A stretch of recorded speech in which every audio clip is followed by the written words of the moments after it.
Hey guys, this is I'm a fanboy back for another review. But before that, I actually want to change the name. Um, I'm not digging the name too much. I don't like it as much as I did when I first started the channel anymore. So now, like, I won't change channel names. It will still be Iron Man fanboy the channel, but I will go like under a different name, and I will introduce either the videos by my own name, which is Brian. So I'll be like, hey guys, this is Brian back for another review or anything. And if I had to had a channel name, I would call it like Hard as Nails Reviews or something like that. That's just an idea that's going through my head right now. And if you guys want to give me some feedback on that or give me a different name for the channel, that would be highly appreciated. And if you guys like it or not, just tell me in the comment down below. Anyway, now back to going to the album that I'm going to be reviewing today. It's Megadeth last new album, 13. Now this, as I'm recording this, at the time I'm recording this album came out a month ago. Exactly a month ago. It came out November 1st, 2011, and it came the same day as Metallica's and Lou Reed's album, Lulu. Except the difference with this one is that this one's good. um, I didn't really enjoy Lulu, and I didn't even buy it. I just streamed it online. Couldn't get past the third song, and I thought it was long and boring. I actually put it as the worst album Metallica's ever did. And I know a lot of you guys are like, oh, it's not a Metallica album. But if it has Metallica's name on it, everybody keeps saying that it's a Lou Reed album with Metallica on it. But Metallica did play on it, and their name is technically on the album. So it is a Metallica album. It's like saying like, oh, South of Heaven. What's a good album? Forget it. uh, I don't know. Oh, I like the Slash album. Like saying, oh, Slash's album is.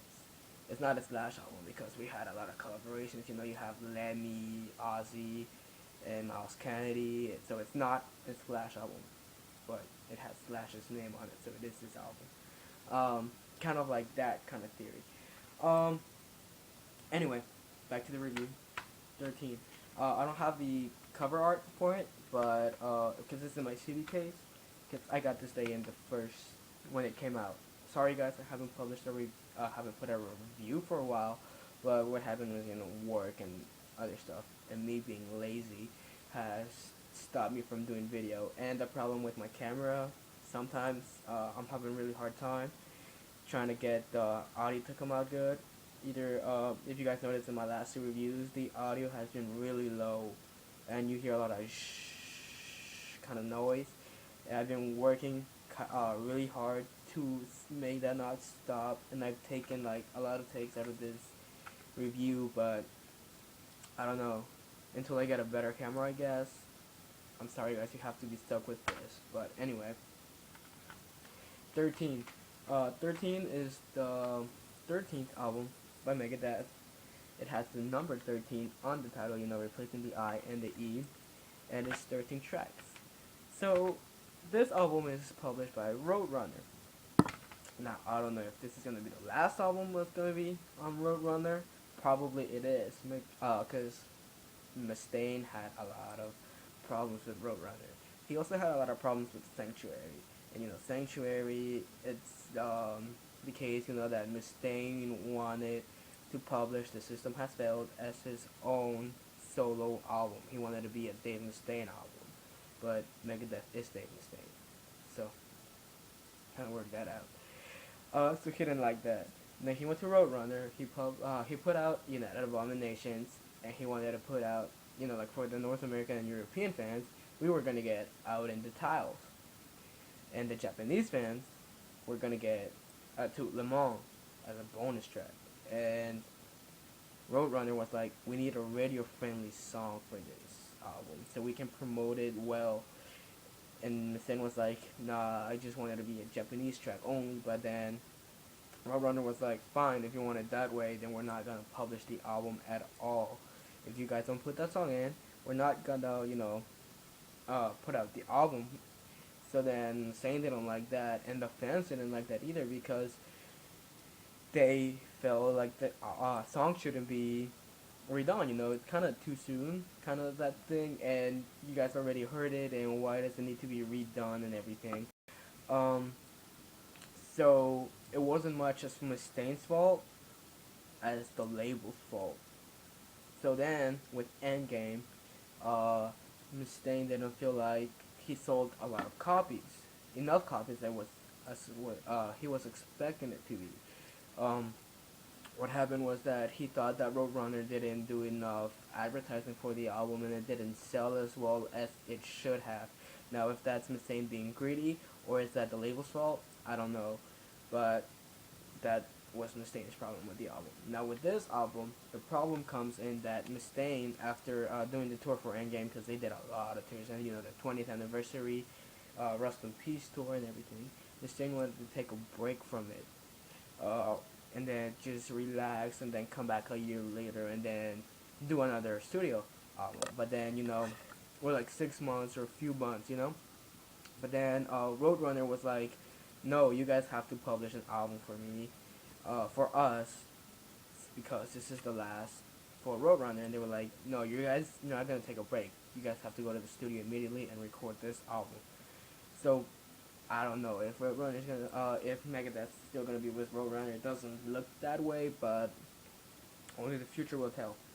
Now with 13, um, 13 tracks, Sudden Death, Public Enemy #1, Whose Life Is It Anyways, We the People, Guns, Drugs and Money, Never Dead, New World Order, Fastlane, Black Swan, Record, Millennium of the Blind, Deadly Nightshade, and 13. And if 3 of those songs sound familiar to you, it's because they are. First of all, well, kind of 4. Sudden Death came out before the album. It came out on the last Guitar Hero game. They were recording. I think they asked Dave for permission to use one of his songs, and Dave was like, "Yeah, you guys can use that song, but why don't I write a new song for you guys? It's like a new Megadeth song that nobody has heard before." And then they recorded, and it was Sudden Death, and they liked it. So fans got to hear Sudden Death way before 13 was come out, way before 13 was even announced, I think. So yeah, Sudden Death has been on for a while. Then New World Order and Millennium of the Blind, they were in youth. They were recording during the euthanasia period. I think they were released on the Hidden Treasures EP. I'm not too sure on that. I have to make some research, but uh, I'm not too sure on that. Um, then they released it on the Euthanasia remasters. As one of the extra tracks. How Megadeth usually includes the demos to songs, but in the Euthanasia, the case was that they released demo versions of Millennium of the Blind and New World Order. So what happened with those tracks is that Mustaine didn't feel like they were ready enough for an actual album release. They, excuse me, they well he felt like they were not ready. He still was working on them, and then he thought that this album 13, it was a great time to release it. Now, that can be like um, that can be an excuse for Millennium of the Blind because it did to get an improvement. The New World Order actually sounds a lot similar to the demo version. It just for a few nitpicks on that here and there, it's the same. So yeah, but I don't feel like it hurts the song because I love the song. It's been one of my favorite Megadeth songs since I first heard it, which was back then when I got the Euthanasia remastered. Uh, it sounds exactly the same, except with Mustaine's vocals a little bit raunchier than back then because he was younger, in the Euthanasia days than he is now. And now, actually, what I really like about this album is that his Mustaine's vocals are a little bit like rougher and raunchier than they used to be before, and especially in New World Order, which is great. But the guitar part and the solos still sound the same. Millennium of the Blind actually got uh, double the length that it was supposed to be. If you guys actually heard the original version, and you can look it up on YouTube, the Euthanasia version, it was roughly 2 minutes long. It could have been a little bit more than that, but in 13 it's actually around 4 minutes. So it got a double the length, and I thought it was done really well. It's great. It's an amazing track. Uh, it's really good. uh, then we have Black Swan, which some fans got to hear Black Swan before on the United Abominations album. What happened was that if you pre-ordered United Abominations, you got an extra track, which was Black Swan, and but then they re-released it here officially, and it, it had some minor changes. It has the intro solo, it's different, and the main solo is different. It's more of a Broderick style than a Glenn Drover style. But other than that, it's still the great song that was back then in United Abominations, and it's actually one of the standout tracks in this album. It's one of my favorites and my brother's favorite track on this album. Sudden Death, it's my favorite track on the album. It's amazing, it starts out, it gets you pumped up, it has a little intro solo, and then has a chugging riff, like that. Really basic, but heavy chugging riff, like that chugging riff that I used to like to call it. And great solos by Mustaine and Broderick, changing each time. I really like the song. Then there's Public Enemy Number One, Who's Left Is It Anyway, and We the People, which are great tracks. We the People, great political message behind it, and you kind of expect that from Megadeth now in every album. United Abominations, where he tore apart the Bush government and stuff, and he still did some in Endgame. Wasn't quite as much as United Abominations, but ever since Peace Sells, I would say you would kind of expect to hear some political song from Dave Mustaine, Peace Sells, but who's mine, Hook and Mouth, um, and I believe Rust in Peace, something about like nuclear war. I don't know, I could be wrong about Rust in Peace, but yeah, and you Countdown to Extinction, Foreclosure of a Dream, all of that, it goes all the way back to Peace Sells, and you kind of expect that from Dave right now, so that's what With the People is. Whose Left Is It Anyway? I didn't dig the track at first, but after a few listens, I really enjoy it. Guns, Drugs, and Money, and Wrecker, I didn't believe they were the best tracks. I thought they were filler. They could be left out of the album, and they would be perfectly fine. And the album would be perfectly fine. I didn't enjoy them. I didn't enjoy them. So yeah. Then we have Never Dead. Oh, Never Dead is a great track. Really, really thrashy riff, that classic Megadeth thrashy riff. I really enjoy that song. Fast Lane, back in the Mustaine, now writing about, racing and cars and stuff, like 502, Fast Lane, 1320, and there's plenty more in the catalog that they have. Then, I already said Wrecker, I didn't really enjoy it. Deadly Nightshade, I thought it was a really cool groovy riff. I really enjoyed the riff. It has like kind of Zeppelin, how Jimmy Page would bend his notes for the riff, like kind of like in the Rover from Led Zeppelin, Physical Graffiti. Kind of like that kind of riff thing, but in like a Megadeth style, which I really dig. Then 13, and it ends on 13. I thought this track was amazing. It's more slower track, toned down, but I thought it was really well executed, well written, amazing track, and I couldn't think of a better way to end the album. Overall, 13 is a phenomenal album.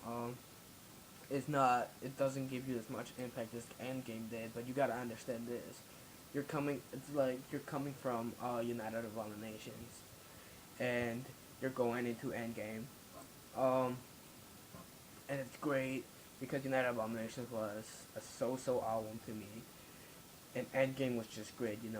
give you that kick in the balls that you needed. You know, with This Day We Fight and Electric Chaos being the first two tracks. It was just so thrashy, and you were like, yes, Megadeth back. But this is just a little bit better than Endgame. It's more consistent than Endgame. But so, from Endgame being a great album and this being a really okay kind of great album, it's not as much leap as from going from mediocre to an amazing album. It's kind of like the same deal with Metallica, you know, where Saint Anger and then you listen to like Saint Anger and you're like, oh, this is shit. But then you go to Death Magnetic and you're like, this is amazing, just because you're going from shit to okay, you know, like now that I listen to Death Magnetic, it's just like it's whatever. It's not nothing like the first four albums, but it's an okay album. But when you go from Saint Anger to Death Magnetic, it's a bigger difference. So yeah. Anyway, I'll give this album like a 7.5 out of 10. Really consistent album. You should really definitely get it if you haven't already. And if you just want to try it out, I would recommend just listen to Sudden Death and New World Order. Um, just listen to those strokes out and see if checked out, and if you enjoy it, get the album because it's worth it. Anyway, this is Brian. Giving my thoughts on 13. Hope to see you back again in another review.